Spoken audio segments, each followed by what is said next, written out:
વિસાવદર તાલુકામાં કેવાયસી માટે મામલતદાર ઓફિસે લોકોની ભારે ભીડ થતા પરેશાની ઊભી થઈ છે। સરકારના નીત નવા નિયમોને કારણે આજે આમ જનતા ખૂબ પરેશાની વેઠી રહી છે। તેથી કેવાયસી માટે લાંબી કતારો જોવા મળી છે।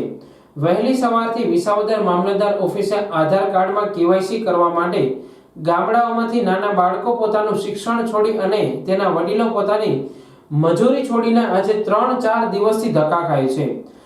પેટમાં ખાવાને બદલે ઓફિસોમાં ધક્કા ખાવામાં પૈસા વેડફાઈ જાય છે। ગરીબ લોકોનો કોઈ અવાજ સાંભળવા ખુશી નથી। બીજી તરફ સરકાર કહે છે કે કેવાયસી તો ફરજિયાત કરવું જ પડશે, ત્યારે વિસાવદર તાલુકાની જાહેર જનતા એવું કહી રહી છે કે આ કેવાયસીની કામગીરી જો ગ્રામ પંચાયતમાં સોંપવામાં આવે તો નાના લોકોને ઘણો ફાયદો થાય।